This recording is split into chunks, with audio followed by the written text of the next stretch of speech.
देखिए किताबों में पाई को जो डिफाइन किया गया है वो circumference of circle upon diameter होता है। अब इसी बात को अगर आप समझें तो देखिए कैसे होता है। ये मान लीजिए आपके पास कोई सर्कल है और इस सर्कल में ये इस सर्कल का है डायमीटर। अगर हम इस डायमीटर की लेंथ की वायर को अगर इसकी सरकमफेरेंस पे लगाएंगे तो ये मान लो इसको कवर कर लेती है यहाँ तक एक पार्ट में।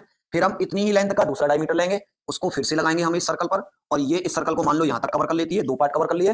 फिर पुनः इसी लेंथ का डायमीटर लेकर के आप फिर से सरकमफेरेंस पे लगाएंगे इसकी पे, मान लो ये यहाँ तक इसको कवर कर लेती है, तो ऑलमोस्ट इस डायमीटर ने इस सर्कल को 3 पार्टों में कवर कर लिया, लेकिन ये जो छोटा सा हिस्सा है वही बच गया। फिर यही काम हमने किसी दूसरे सर्कल में किया और सिमिलर इसी तरह से हमने इसी लेंथ के इतनी लेंथ लेकर के डायमीटर को हमने सर्कल पर कवर किया, तो इसने इतने पार्ट को कवर कर लिया और फिर दूसरे पार्ट को इस पे लगाया, इतनी ही लेंथ का वायर लेकर के उसने मान लो यहाँ तक कवर कर लिया और तीसरे को फिर से हमने लगाया तो इसका ये पार्ट फिर से रह गया।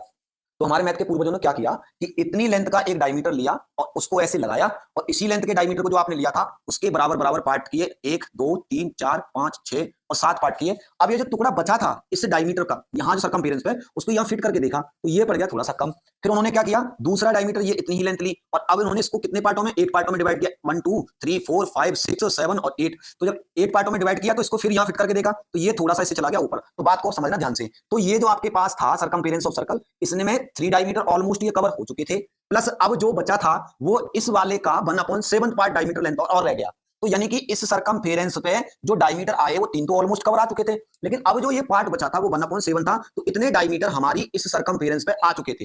इस सरकमफेरेंस पे इतने डायमीटर ऑलमोस्ट आ गए और अपॉन में डायमीटर है ही, जितना भी लेंथ का डायमीटर होगा वो, इसको जब इससे डिलीट किया तो इसको जब हमने सॉल्व किया तो 7 एलसीएम और 22/7 ये किसके इक्वल आ गया, ऑलमोस्ट पाई के। बट क्या ये पाई की वैल्यू 22/7 है? नहीं, क्योंकि ये थोड़ा सा पार्ट कम पड़ गया, इसलिए पाई की जो वैल्यू है वो 22/7 ना होकर के थोड़ा 22/7 से बड़ी हुई थी।